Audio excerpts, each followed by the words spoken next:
Lihatlah dengan jelas. Polisi ini memegang tongkat dan menikam tanah dengan keras sekali. 2 kali. Kemudian dengan menenangkan pergi. Tapi dia tidak tahu bahwa ada buronan yang bersembunyi di bawah tanah di kakinya.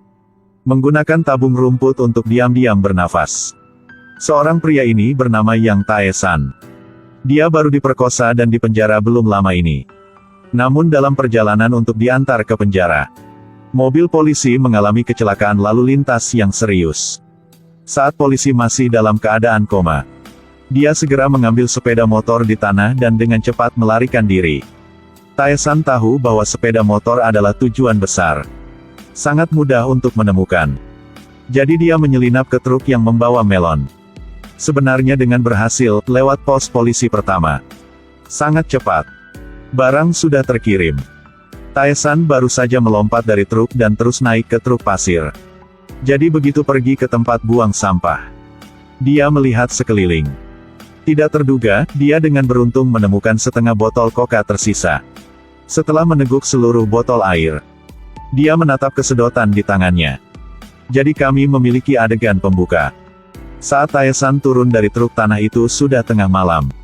Sekarang, dia sudah kelelahan.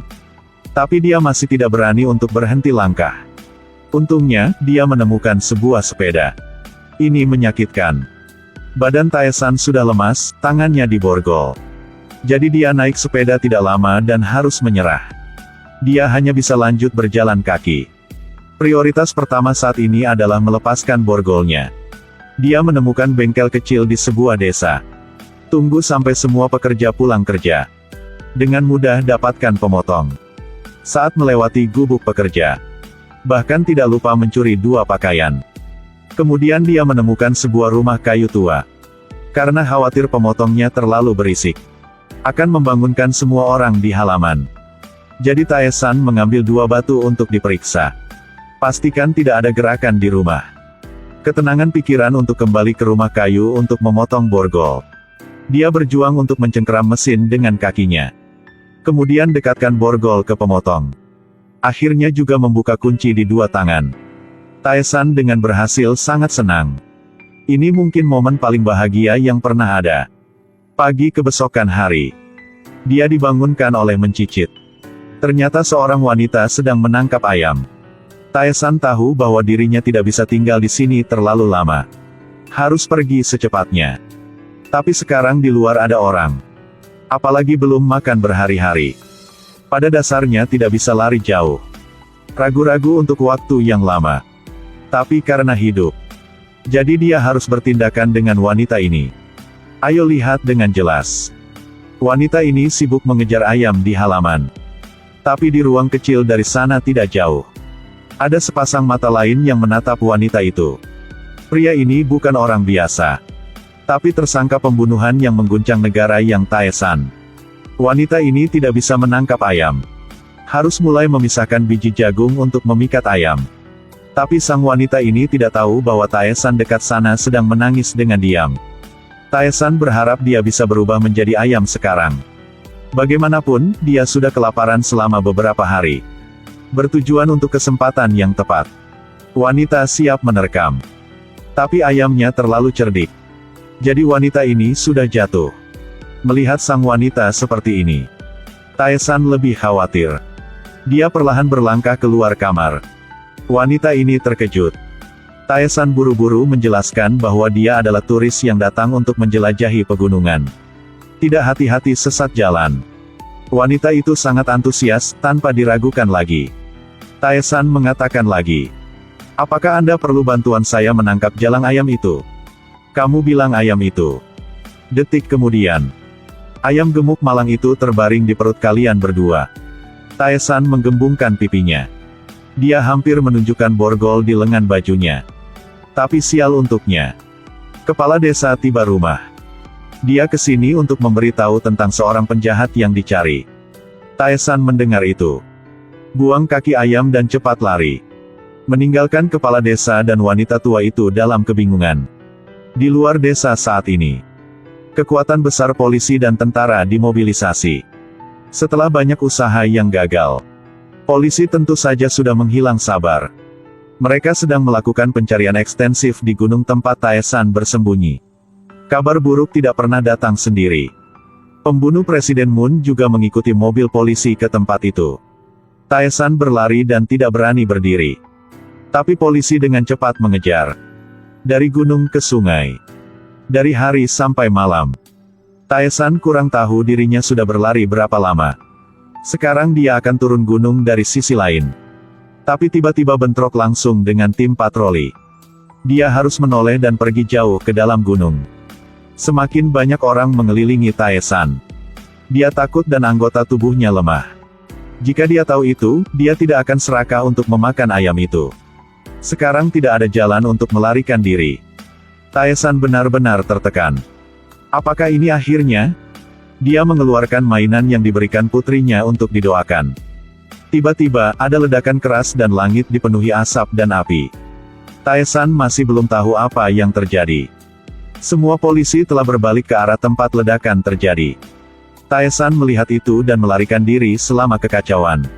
Dia tidak lari jauh tapi dipukul jatuh dan terguling. Ketika dia bangun, belati dingin ditekan ke lehernya. Ibu dan anak ini bersiap-siap untuk pergi tidur. Tiba-tiba pintu kamar tidur tiba-tiba membuka. Seorang pria aneh dengan pisau masuk. Ibu dan anak terlalu takut untuk bersembunyi di sudut ruangan. Ternyata pria itu adalah Taesan yang dicari dan baru saja kabur dari gunung. Baru beberapa jam yang lalu. Taesan dikelilingi oleh sejumlah besar polisi dan jatuh ke jalan buntu. Ledakan tiba-tiba memberinya kesempatan untuk melarikan diri. Namun, pembunuh yang dikirim Presiden Moon sudah berada di kaki gunung. Taesan dipukuli. Ternyata ledakan dibuatkan oleh pembunuh. Tujuannya untuk mengalihkan perhatian polisi. Karena tujuannya adalah untuk mendapatkan kamera di tangan Taesan. Saat ini dia mengingat tentang lemari bawah. Di depan kamera yang dibawa Misuk saat ditangkap. Dia tahu pasti di dalam kamera itu ada bukti yang menentang Presiden Moon. Tapi kamera ada di tangan kakaknya. Tapi dia tidak menyimpannya bersamanya. Tempat pisau berada di sebelah leher sudah mulai berdarah. Taesan sengaja menggosok borgolnya. Dan menarik perhatian pembunuh. Pertempuran sengit pecah. Taesan bukan lawannya. Dia segera dicekik oleh si pembunuh. Dia merasa seperti akan mati lemas dan mati. Taesan tiba-tiba meraih keras si pembunuh. Si pembunuh jatuh lurus ke bawah lereng. Taesan mengambil kesempatan untuk lari ke jalan utama. Melihat mobil patroli yang tertinggal. Tapi di mobil tidak ada kunci. Untungnya ada bas yang datang. Taesan mencuri seragam serikat pemuda. Buru-buru memakai dan memblokir jalan bas. Taesan menjelaskan bahwa dia sedang terburu-buru mencari dan lupa membawa uang. Tiba-tiba ibunya sakit di rumah dan harus kembali untuk merawat. Pengemudinya cukup baik untuk membiarkan dia masuk ke dalam mobil. Dan begitu. Taesan kabur dari lingkaran polisi. Dan menguap tidak ada yang tahu. Dan sementara itu, tim pencari gunung terjawab oleh satu pukulan. Mencari sepanjang malam tanpa hasil.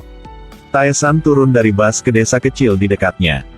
Bersiaplah untuk menemukan tempat untuk bersembunyi. Taesan tidak sengaja mendengar percakapan ibu dan anak. Tahu bahwa rumah ini hanya ada 2 ibu anak. Jadi dia menunggu mereka kembali kamar. Lalu mendobrak pintu dan menyelinap masuk.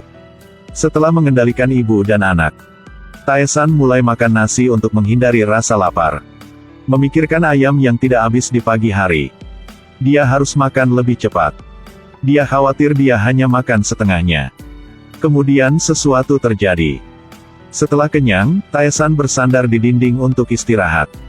Tiba-tiba memikirkan luka di lehernya. Tinggal 10 hari lagi sampai putrinya dioperasi. Untuk mendonorkan sumsum putrinya. Dia pasti tidak boleh membiarkan lukanya terinfeksi. Tapi gadis ini bilang di rumah tidak ada obat. Hanya perban medis biasa. Lukanya harus cepat pergi ke rumah sakit. Kalau tidak, itu akan terinfeksi. Taesan merasa benar. Jadi dia mandi. Pasang pita medis. Kemudian dia sedikit tenang. Tiba-tiba, seseorang mengetuk pintu dan memanggil nama gadis itu.